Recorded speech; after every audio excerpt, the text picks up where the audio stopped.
Good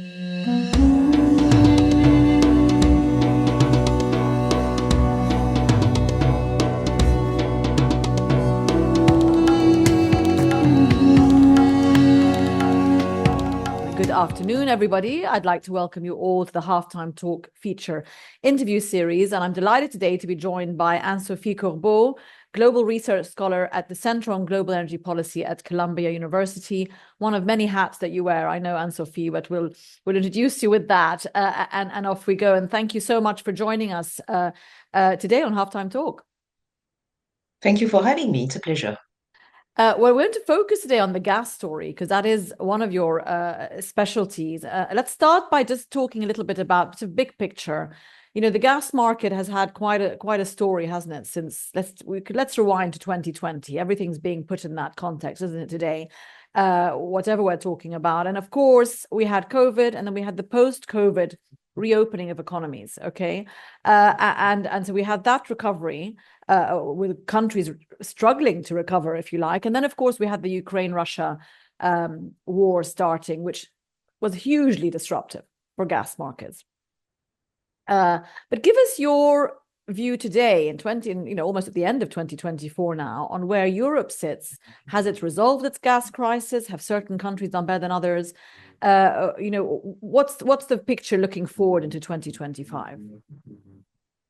So in Europe, we have survived the gas crisis. I think we were in a pretty dire situation 2 years ago, but prices are still high. So this is, what is very important. I think they are about between 1.5 and twice higher than they were before the crisis. I mean, I'm talking about, the normal times that we were experiencing between 2015 and 2019. However, one important thing is that the European gas demand, and especially in the European Union, has been going down massively. So between 2021 and 2023, we lost about 20%. So this is a big chunk. And this is applying to every single sector. Residential sector, people heating their houses, they have discovered that actually they can reduce the thermostat and, in order to reduce their heating bills. In the industry, we have lost a lot. We have lost about 21% of gas demand between 21 and 23. Why? Because the prices were extremely high. So some companies have just shut down. Some other companies have replaced, their production by imports. But it has been massively impacting the industrial activity in Europe. And then the third very big consumer of gas is, of course, the power generation sector. And there, this is kind of interesting because in 2022, gas demand in that sector didn't decrease at all. Why? Because there was, in fact, a drop in hydro. Very important. We had drought in 2022 and also a massive drop in nuclear generation. There were some issues in France, issues in corrosion, maintenance, etc. And Germany had just closed down 3 nuclear power plants. So instead of dropping our gas demand in the power sector, we were completely unable to do that. But it has been dropping since then because, renewable have been going up massively. Power demand went down a little bit as well. And what we are looking at this year at the beginning of 2024 is again a pretty substantial drop in gas demand in the power sector. Gas-fired generation has dropped by about 14% in the first half of 2024. Again, everything is because of renewable, more hydro. It has been raining quite a lot, and a slight recovery in the nuclear generation. Okay, and I mean, but you said, I mean, the demand has dropped. There was obviously the economic reasons for that, but then there was also a lot of demand management, wasn't there, because of the Russia angle. Tell me how much this drop in demand, if you like, has been a result of what's happening with the Russian gas supply being cut off from Europe. Or is it just, as you said, the renewable story? It was a trigger to get that going even faster. And this is the new beginning, regardless of whether we see Russian gas coming back into Europe. And I'd like to ask you about that as well, whether you think we'll see a day where we see Europe start to take Russian gas again. So that's a very good question. So let's look, for example, at 2022, which was, for us a very big year. Well, in the power sector, gas demand didn't drop at all. But in the residential and industrial sector, where we lost about 50 billion cubic meters, 60% was because of weather. We were lucky with the weather. We have been very, very lucky by the weather. And industrial demand dropping because of closure. So demand destruction, pure economic downturn. And the rest was, yes, indeed, the measures of reducing the thermostat, energy efficiency, switching to other fuels. But the majority was a little bit of luck and demand destruction. Okay, and what about again sort of short-term measures that Europe took, but they are almost sort of permanent staples as well. And in terms of replacing that pipeline gas with LNG, we saw quite a lot of supply coming from the States and of course from here in the Gulf, which were sort of regular contracts. But again, what do you see the future of that in terms of LNG into Europe? More of that, more of the same, really, as we're seeing today? You are completely correct. So just to give the big picture, in 2021, we were importing 140 billion cubic meters of Russian pipeline gas, which is huge compared to a 400 billion cubic meter market. It's really huge. And now we are anywhere between 25 and 30 billion cubic meters because people tend to forget, but there is still a little bit of Russian pipeline gas, which is flowing through Ukraine, very Mm. surprisingly, and also arriving through the Turk Stream pipeline in Turkey and then going up to the south of Europe.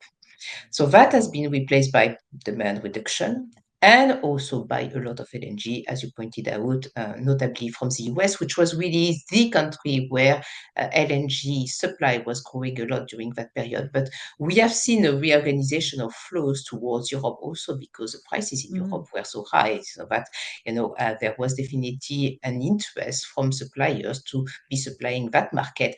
And let's note also that it has been done at the expense of other markets in Asia. We have been also kind of lucky that in 2022, Chinese LNG imports dropped massively. It was still this period where the Chinese activity, they were still experiencing some COVID measures. So gas demand didn't grow. And of all the different supply sources, it was LNG which actually being reduced because domestic production increased, pipeline increased. So, they were able to manage. And Mm. that basically, those 20 BCM went to Europe. But there were also many countries in Southeast Asia, Pakistan, Bangladesh, which saw their LNG imports being reduced because the prices were too high. I mean, at some point, we had prices at, between 50 and $80 per MMBtu. Can you imagine? Normal prices are 8 to 10.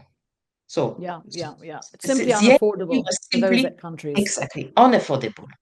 Yeah.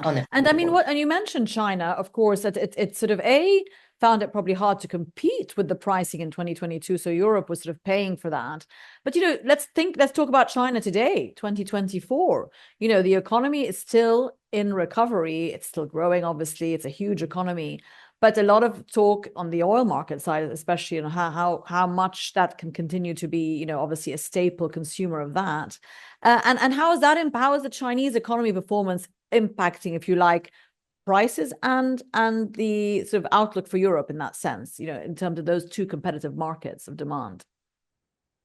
So China last year was at almost 400 billion cubic meters. So China is kind of, where Europe was 2, 3 years ago. So Okay. already in terms of size. But Mm. China is an interesting market because unlike the European Union, it has quite a lot of domestic gas production. And over the past 5 years, President Xi Jinping has been really insisting that NOC should be producing a lot of domestic gas, and they don't want to be too import dependent. So their import dependency is in the order of 40+%, and they don't want this really to go beyond 50%. And they're importing pipeline gas from Central Asia, from Russia. This is actually Mm. increasing through the power of Siberia pipeline, a little bit from Myanmar, and the rest is coming from LNG. But what you need to understand for China is that the first thing is domestic gas production, the second thing is pipeline gas, and then the rest is LNG, in terms of how you're ranking the different supplies. And then there is contracted LNG, and very spot LNG. And what we have witnessed since 2021, but it has really accelerated, is that Yeah. China has been buying a lot of LNG. Why? Because before the crisis started, they were relying 50-50 on spot LNG and contracted LNG. And then they realized, oh, the prices are increasing very fast. And I mean, China, they're not ready to pay much more than 10 or 15 Yeah. or $12 per MMBTU. So they went and bought a lot of LNG, a lot, from a little bit of Russia, from the US, from Qatar. We have seen massive contracts being signed with Qatar. And China has signed more contracts than we have ever seen. So China is a very important country now when it comes to LNG. The question, however, is whether all that LNG is really going to go to China, or whether the Chinese companies are actually intending to be more like, the Shell and Total, etc., and be arbitraging and doing some trading themselves. And that is definitely possible. That's But interesting, to come actually. back to your Yeah. question, China is growing. Yes, Chinese LNG imports went down. They had not completely recovered in 2023 to where they were in 2021. But I think 2024, they will be probably higher than they have ever been. And China is the largest LNG importer in the world. So this is a key country, absolutely key country. Okay, and let's talk about then a bit about LNG. Let's stick to LNG for now and talk about the exporters. I mean, you mentioned obviously Qatar, a huge exporter of LNG, and of course contract LNG, a lot of that. Azerbaijan, Central Asia, as you said, China's getting a bit of its gas from there, maybe not LNG, maybe more pipeline gas. But in terms of the long-term supply and competition of supply for LNG, you have the US, which has obviously been increasing. You've got Australia, where things have been pared back a bit. And then you have new players who are getting more and more into the gas market, like, Saudi Arabia and the UAE. So future of gas supply, it's becoming more competitive, isn't it? And what does that tell us for the direction of the LNG market? That's a very good question, and I think this is a question that everybody's asking. And here you have really two kind of positions. You have the people who are believing that yes, there is infinite growth in the LNG market because, in particular, forget about Europe. Europe is not going to grow that much in terms of additional LNG imports, but the future of LNG is definitely in Asia, and people see a lot of growth coming from there. Because, for example, people will want to displace coal, which is not easy in terms of cost. You need to have relatively competitive LNG, but also because energy demand is simply growing, and you still have a lot of people who do not have access to electricity and also want to increase their energy consumption. So that's why some people see a big potential for additional LNG demand in these countries, but there are others who are putting forward some scenarios where eventually LNG demand is going to peak in late 2020, maybe 2030s, and eventually Yeah. drop. And this is how you reconcile these two positions, which is really difficult. But what we are seeing now is the largest increase in terms of LNG export capacity that we have ever seen. So just to give you an idea, we talk of waves because the LNG industry is kind of boom and bust. So you have waves of additional supply. So the first wave is when Qatar expanded massively its LNG export capacity. There were a few other countries, but it was really Qatar. 2009, 2011, about 100 billion cubic meters. Then we had the Australia and US cycle, 2015, 2019, about 200. And now it's 300 billion cubic meters. So yes, there is US, yes, there is Qatar, but there are also a lot of other countries. You mentioned the UAE, for example, which has just taken a final investment decision on Ruwais, but there are also plans in Africa, in Mozambique, in Senegal. There is a very elusive Arctic LNG 2 in Russia, where we don't know whether it's actually going to move forward or not. At least it's trying to export right now. There is Canada, there is one plant in Australia. So a lot of LNG is coming to the market, and it's starting now. Yeah, and no shortage of that. That's for sure. And of course, as you said, the price of LNG has been extremely volatile in the last 4 years. I mean, literally, peaks and troughs. And I suppose we can continue to expect to see the same, regardless of what happens to supply. Demand will be pulling that. And Sophia, I'd like to focus a bit on hydrogen in the second half of our chat today. Again, massive amounts of investment being poured into that, both here in the Gulf, where I sit, and obviously elsewhere. A lot of conversations we have are that obviously this is a costly new business, if you like, especially green hydrogen. And so that's impacting the pace at which it's going to be applied, this and upscaling, obviously, which is critical. And regulation's the other biggie, isn't it? That regulation. So where would you identify, what would be your top 3 challenges today to push forward the hydrogen story, if you like? Yes, and I think it's important to say that over the past few years, there has been a lot of hype on hydrogen. Actually, I started my career on hydrogen, and that was 25 years ago. I was a young engineer. I was working in the automotive hydrogen in cars, and this has never succeeded. So that's why I actually switched to natural gas.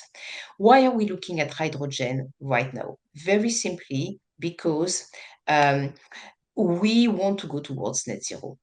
And in order to decarbonize everything, then you need to basically have hydrogen where it cannot be electrified. So we are talking about existing sectors which are already using hydrogen. So that can be ammonia, that can be the refining sectors, but also other sectors such as the steel industry, such as long-haul transport, aviation, maritime sector, potentially road transport. And there are a lot of question marks about the other sectors. But at the very beginning of this hype, people were saying, oh, well, we are going to put hydrogen into private cars. We are going to put hydrogen in. I think we are moving away from that. And it's very important that hydrogen is something which is difficult to produce, expensive to produce. So you need to use it where it makes sense. So the first thing is actually dealing with the hype and being realistic about the prospects of hydrogen. Then the second thing is dealing with the cost of hydrogen, and in particular renewable hydrogen. I don't do colors because I think they are slightly misleading. So renewable hydrogen, why are we a little bit disappointed in that?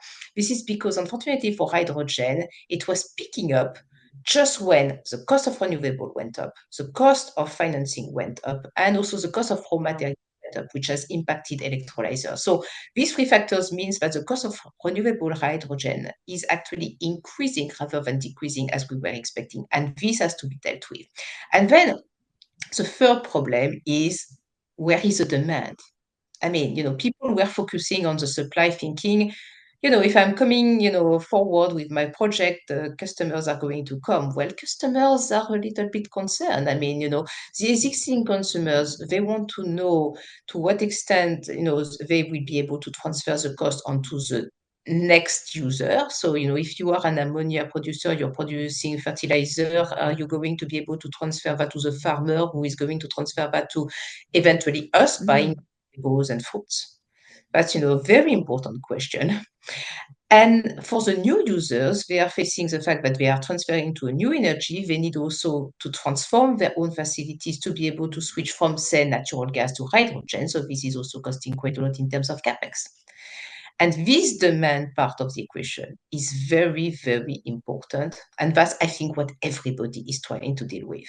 Yeah. So there is a mixture of sticks and carrots. Yes. So the sticks are regulation, you are telling people, well, you need to use hydrogen and then renewable hydrogen. This is what Europe is trying to do.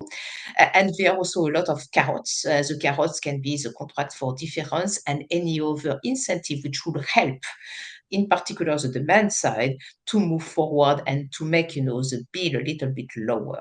And this is what we are dealing with right now. Yeah, I mean, as you said, the off-taker question mark, because that also pulls an investment, doesn't it? I mean, it's a yin and yang.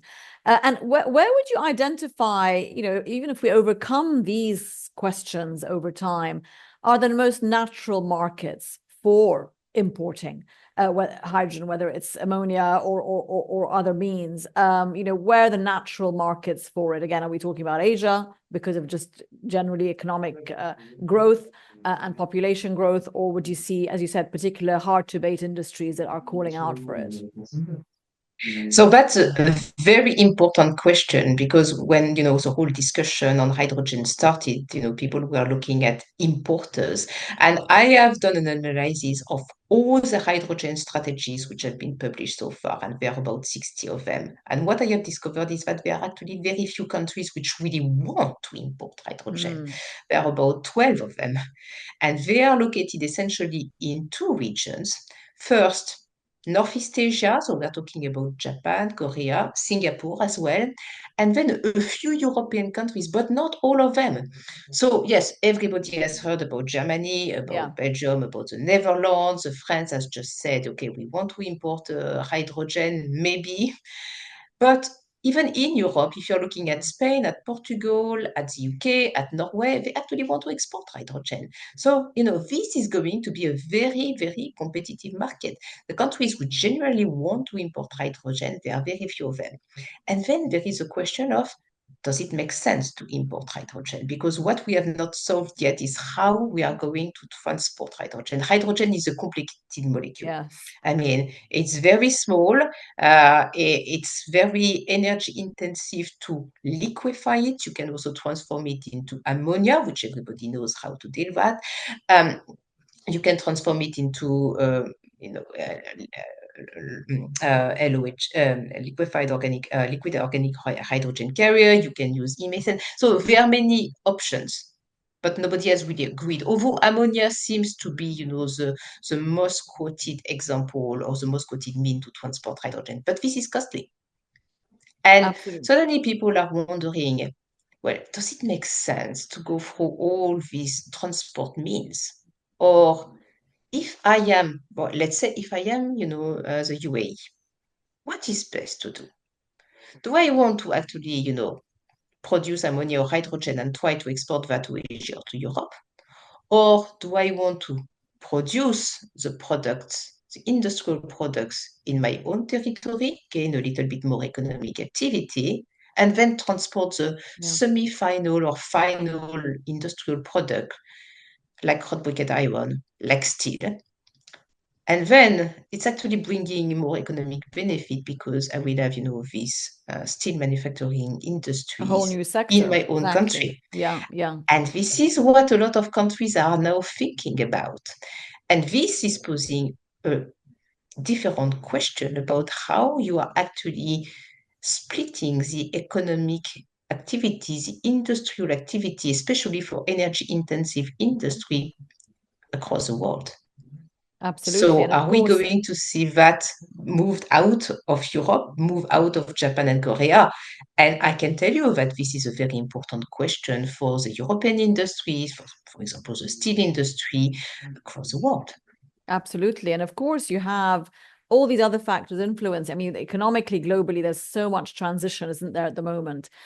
You've got the higher cost of interest rates. You have Europe still in recovery and not being able to compete, if you like, after post 2020 on so many fronts.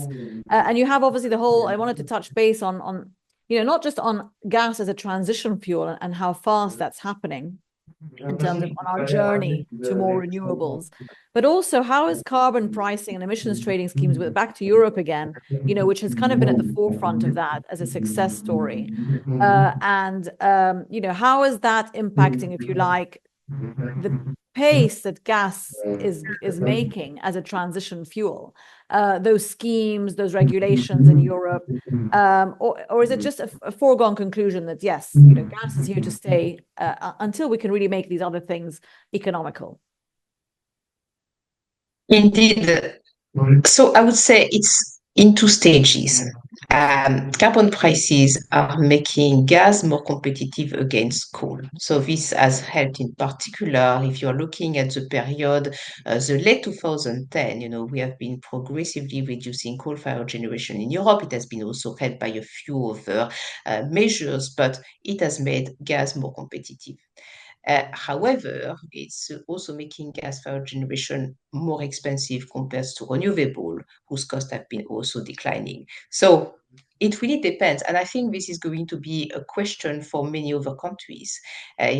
First, how is your power mix in terms of gas, in terms of coal, Mm, and in terms of renewable, and how fast are you growing, the different elements? I mean, in the Middle East, for example, there is very little coal to displace. Actually, what is really to displace in some countries is oil-fired generation. But in a country like China, this can be a very important question. Although what we really see growing in China is renewable generation, yes, which I mean yes. is growing like crazy. I mean, it was something like 300 terawatt hours of additional generation last year, which is actually how much gas is being consumed in the whole power sector. So the role of gas in China is actually in Chinese power sector is actually very, very small. It's 1/10, if you're comparing against renewable plus hydro, uh, it's really, really small. So it depends. It really depends. If you're looking at the US, there is no carbon price. But because of the shale gas revolution, gas has been becoming more and more competitive against coal, and Mm, coal has been dropping massively since 2008, and gas has continued to grow because it's very competitive, very simply. There was no need in that specific country for any additional policy. yeah, yeah, no, absolutely. It's a very different policy, isn't it? And an economy to Europe and Asia. Let's talk, because you talk about coal and phasing out, sorry, or phasing down. And let's talk a little bit about COP, because, in terms of where that's pushing the gas story. Of course, we had COP in the UAE almost a year ago, and it's coming up again in Baku, I believe. Next, we had a few pledges last year that were, declared as successes. Again, we still didn't see, though, the coal, phasing out commitment. Of course, China is still a big one of those. What are your expectations from the next COP, if anything? Can we see more progress from a year ago, and specifically towards, I suppose, the commitment and financing of, more renewables, I suppose more gas, cleaner fuels? Indeed. I mean, what we are seeing is that coal has not disappeared from the mix. And, we have been telling people, or some people have been telling, the world, coal is gone, coal has peaked. Well, coal has not peaked yet. Yeah. And we are still seeing a growth in terms of coal in the power generation. Sometimes because of, energy security. If you are looking at a country like China, they are half of the world in terms of the coal demand. So any question you want to answer about coal is going to be about China. What is Yeah. China going to do? But also in many Southeast Asian countries, coal is simply cheaper than natural gas. And this is why, this question about who is going to displace what is very, very important. And in the gas industry, there is one thing which is going to be very important to solve, and it's coming, big time in Europe. This is the methane emissions. Because, the coal industry, they have been pointing at gas saying, well, but gas has a lot of methane emissions. But Mm-hmm. coal has also methane emissions, by the way. So when you are importing LNG, and this is also, a story which has actually led to the pause in terms of LNG export authorization in the US. When you are Yes. exporting LNG, this is actually worse in terms of climate than coal. So there is a fight in terms of numbers, but for me, there is something very important, which is all the LNG exporters and the producers need to do a lot more in terms of reducing methane emissions, because this is a gas, a greenhouse gas, which has a very short-term effect. So we can gain a lot by reducing that drastically, and everybody has to do that. And it's not so complicated. I Yes. mean, we know how to do that. We need better data, but it's not like rocket science. So the gas industry needs to do much better on that. And this is, I think, if I have to do or to give the industry and COP one big target, is really to insist even more Yeah. on methane emissions. Priority number one. And everybody is actually doing the pledge. There has been a global pledge on methane, which started in 2021. But there are still a few And countries which yeah, are and out. yes, and of course it was strengthened even more last year. again at Absolutely. COP28. And as you said, it's a low-lying fruit. It's one of those obvious ones out there that can be done. And I suppose we just have to see that commitment come through. Anne-Sophie Corbeau, from Global Research Scholar at the Center on Global Energy Policy at Columbia University. We've run out of time, I'm afraid, but thank you so much for joining us today on Halftime Talk and enlightening us on the current challenges and solutions of the gas market. Thanks again.